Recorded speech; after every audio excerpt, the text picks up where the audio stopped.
Hello and welcome everyone to another Fleet Ops audio commentary. This is the Man bringing you a 3v3 matchup today. We are playing on Final Frontier 2. This is a 6-player map, and it's it is 18k by 18k. Hopefully this team matchup will provide an exciting one. For the top team, we have as the Green Dominion, this is Stardust, starting in the far left corner. In the middle top is the Red Federation. This is Ray, and he's a rather new player. And the last teammate of the top team, as the Purple Klingon, this is Boggs. Now for the bottom team, as the Orange Dominion, we have Big Mac, and his teammates are, as the Yellow Klingons, this is Red-Eyed Raven, and last but not least, the Blue Romulans, this is Zergil. So, as we're starting out, we're seeing that everyone is doing basically a Star Yard mining. Let's take a look, see what everyone is that is doing that. Yeah, pretty much. Call out a shout out to Maul. So, Star Yard mining. Star Yard mining. Double mining. So, Ray is starting off with 2 mining, potentially going an economic route. And last but not least, Boggs is doing a Star Yard and mining. So, you can see that everyone's doing a little bit of scouting.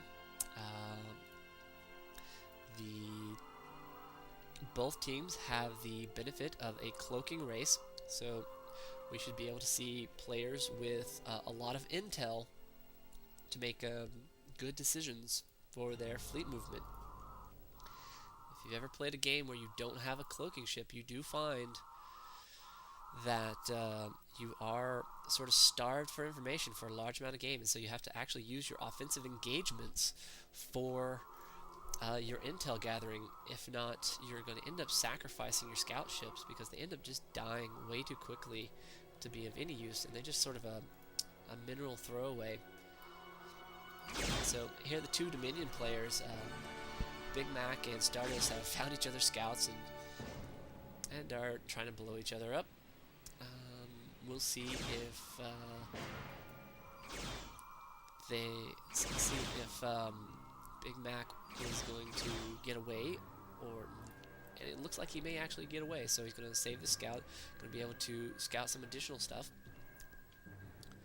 We see Ray over here going for a very quick expansion and going to build up a platform for defense.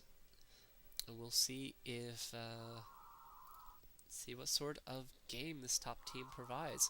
So far, we see the Klingons, Boggs, pulling out some Burrells. The initial 5, a good pack hunting fleet. The Dominions looking to go early expand, providing bugs. Let's take a look at this avatar. This is the PureTech avatar, going to allow them to produce a lot of ships. So we're going to expect him very likely to go about 10, 12, 15 of these bugs into S2s. Star is fairly comfortable with this Dominion PureTech avatar. That's what he has a tendency to do. He's actually very good with it. He knows how to micro it very well, tends to not lose ships unless he absolutely has to. Makes him a very formidable player. Boggs is also known as a good player. We'll see what he does with the Klingons. He'll likely be avoiding what is considered the overpowered ships, which are the Cavorts. And so we'll see how he manages to use the Klingons. As you might saw in the chat earlier, Ray is a new player. Welcome.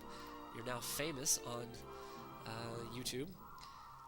Down here in the bottom, we'll see that what Big Mac. I haven't actually seen Big Mac play Dominion yet, so it'll be interesting to see how well he handles this race. He is also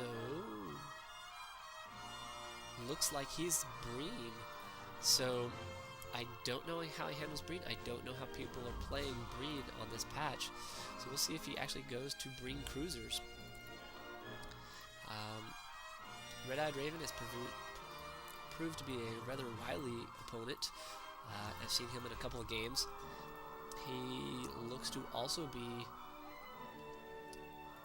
his going Quebecs and Borels looks to be a little bit of 307 sort of strategy, but one that he actually may be a viable strategy in 311. He also seems to be avoiding the cavorts, which are, as I said before, a little bit considered overpowered. Now, you can see that Raven calling out that he's going to do some harassing, and this is a nice, decent set of 7 ships here. Will provide some very quick harassing, and we'll see if where he ends up. So, the Red Federations are expanding very, very early, way out in front of any sort of defenses. So we'll see if he ends up getting hurt because of this. You can see that over here Boggs is tailing this Klingon fleet here and calling that a Kating rustering. And it's actually not Katings. These are, well, actually that is a Kating. So an odd mix fleet. So we'll see where they go with this. If he finds Ray's expansion, he could be in for a little bit of a... Ray is going to be a little bit of surprise because he's not going to be expecting this early set of ships.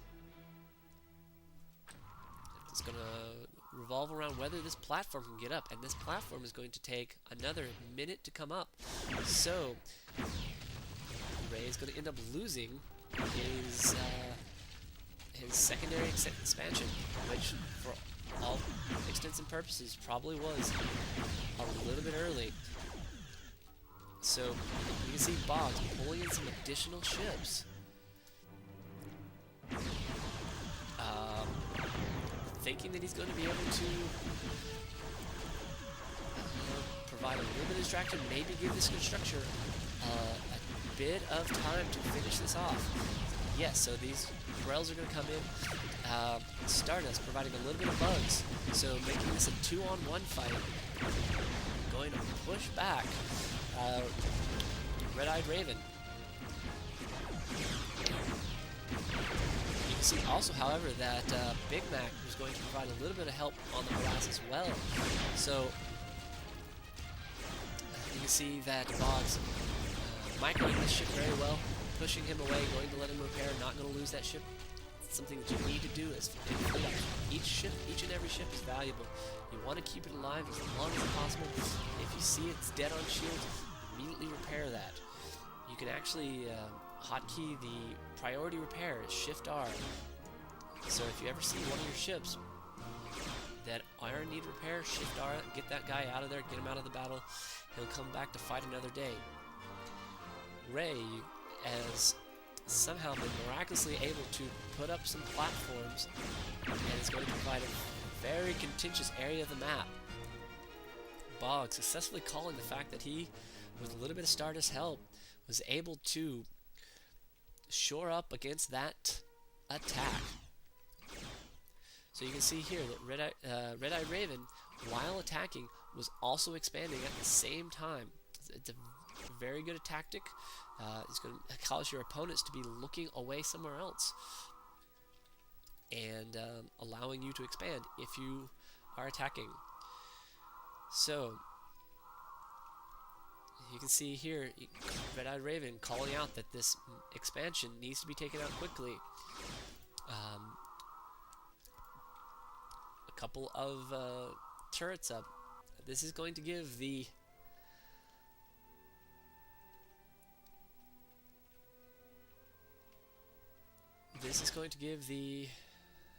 Federation time to build